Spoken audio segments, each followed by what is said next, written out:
E agora nós vamos ao sul do estado do Piauí, onde está o empresário João Vicente Claudino em ação empreendedora. Bom, empresário João Vicente Claudino, o senhor sempre esteve ligado a essas iniciativas do empreendedorismo e também acompanha, evidentemente, toda a movimentação política e econômica do estado. Mas em relação a esse foco do empreendedorismo, qual é mesmo esse projeto, como é que ele se insere dentro do contexto das perspectivas de crescimento econômico do Piauí? Erivan, o estado do Piauí, isso é dito, e principalmente em momentos políticos eleitorais, o estado do Piauí é um estado riquíssimo, de um potencial imenso, em diversas áreas que podem ser exploradas e fazer com que o Piauí seja construído com outra realidade, com outro sentimento. Quando se fala, por exemplo, de Cerrado, ou de grãos, ou de agronegócio, se pensa só no Cerrado piauiense, mas aqui nós vemos, no Médio Parnaíba, a Fazenda Chapada Grande, ou Fazenda Real, e com uma grande produção de grãos do Piauí, e isso já está no extremo norte, em Cocal, em Barras, em Piracuruca.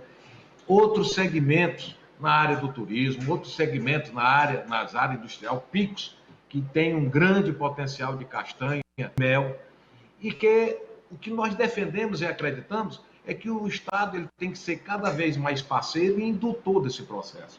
O que nós temos visto no Piauí é um Estado que tem uma carga tributária, a segunda maior carga tributária do país, perde apenas para o Rio de Janeiro, e se inibe a competitividade daqueles que querem se instalar no Piauí, produzir e levar produtos para outras regiões, outros estados. Então, nós perdemos terreno, perdemos mercado com isso. Tem que se criar um ambiente de investimento onde a gente ofereça a atração desse investimento através de incentivo, através de apoio técnico para isso, de áreas para produzir e incentive desde aquele micro e pequeno produtor até o grande investimento que queira se instalar no Piauí. Então, nós temos que criar a cultura que o Estado ele tem que ser parceiro do desenvolvimento. O que paga a ação de Estado são os impostos que empresários, que piauienses, homens e mulheres, com seu trabalho, consomem e fazem com que se realimente a gestão pública do Estado do Piauí, como em cada município do nosso Estado. Então, é imprescindível que haja esse sentimento. Esse sentimento, às vezes, só acontece no momento eleitoral, no discurso, na busca por voto, onde se assume em palanques o compromisso de agora nós vamos fazer. E nós vemos o tempo passar, décadas irem à frente e nada acontecer a contento dentro do estado do Piauí. Então nós temos potencial imenso e é nesse que acreditamos, principalmente na capacidade empreendedora do povo do Piauí. Bom, empresário João Vicente, o senhor fala aí, quando o senhor faz referência à questão dos impostos, o senhor seguramente conhece essa declaração célebre da ex-primeira-ministra britânica Margaret Thatcher. Ela diz que não existe dinheiro público, existe dinheiro do pagador de impostos. E nessa ação, quando o senhor fala sobre grãos aí na região dos Cerrados, e o senhor fez menção também aqui a questão dos arranjos produtivos aqui da região, o mel, a castanha, mas tem também a mandiocultura, a ovino-caprinocultura. O senhor pretende expandir essa discussão, esse debate, esse exercício também ligado ao empreendedorismo aqui para a região sudeste, centro-sul do Piauí, doutor João Vicente?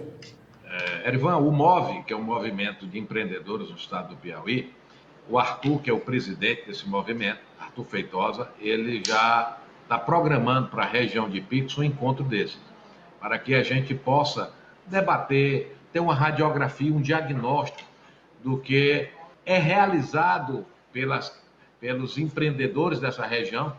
Você falou muito bem, não só a castanha e o mel, mas a mandioca, o ovino-caprinocultura e tantos outros segmentos comerciais, agroindustriais, industriais, que podem ser instalados e estimulados nessa grande região de Picos.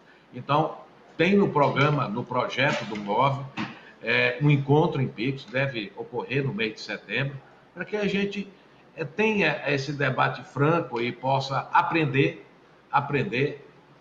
trocar conhecimentos, trocar informação, mas principalmente despertar um sentimento que é quem trabalha, quem desenvolve, quem empreende, é que financia o governo, é que faz com que o governo aconteça e possamos, assim, construir um Piauí melhor, diferente na vida de cada um de nós.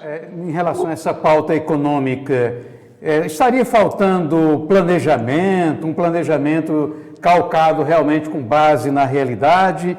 O que é que o senhor analisa em relação àquilo que pode dar maior efetividade à implementação e o funcionamento de projetos ligados à economia, ao empreendedorismo? Primeiro, Erivan, eu acho que tem que ter o diagnóstico concreto das vocações naturais e econômicas do estado do Piauí. Então, em cada região nós temos uma vocação natural. Nós já falamos aqui da região de Pico, estamos aqui no Médio Parnaíba, iremos para Floriano. Cada um tem uma característica muito própria do que pode ser estimulado e desenvolvido. Segundo, dentro desse diagnóstico nós vemos que gargalos, o que é que faz com que isso não aconteça verdadeiramente. É uma infraestrutura rodoviária, essa logística de transporte, são situações tributárias, fiscais, que possam ser estimuladas, é o crédito para que a gente possa, não só nas estruturas do governo, da estrutura pública do estado do Piauí, ou de estrutura pública regional ou federal, estimular linhas de crédito para que eles possam, a um custo que realmente estimule essas atividades. Enfim, criar a relação direta, aberta, franca, onde o governo se compromete em incentivar, em induzir o desenvolvimento e criar esse ambiente de investimento, estimulando a qualificação de mão de obra para o setor, porque há determinados setores que precisam de uma qualificação ainda maior para os colaboradores que irão contribuir no desenvolvimento de cada segmento, um canal direto, concreto com o poder público estadual, a parcerias com os municípios, que também são importantes nesse processo. Então, nessa cadeia, nesse elo para o desenvolvimento, é que nós acreditamos que o Piauí possa avançar. Bom, quando o senhor faz essa análise, é óbvio que aí entra a questão também de natureza política, né? E o senhor tem também uma experiência nesse campo e nunca parou de atuar politicamente. Nós estamos aí às vésperas de um novo ano eleitoral. Como é que o senhor vê o atual quadro político do Piauí, o atual cenário que nós temos aí, sobretudo na correlação de forças? E o senhor, se chamado, o senhor tem ideias bastante objetivas, porque é do setor do empreendedorismo, do setor empresarial. Se chamado mais uma vez para atuar aí como um agente com efetividade, ou seja, no mandato, se o senhor for convidado para ser candidato a governador, se o senhor for novamente, vamos usar a expressão, requerido, convocado, qual vai ser a reação do senhor? Erivan, vamos separar aqui em duas situações. O primeiro é o momento político nacional e mundial. Nós vivemos uma pandemia que nos aflige desde o ano passado, desde fevereiro do ano de 2020, e que mudou o dia a dia, a rotina de todo mundo, e vamos trazer para o nosso lado aqui, o brasileiro e principalmente o piauiense. O nosso dia a dia foi modificado, as relações humanas também foram modificadas.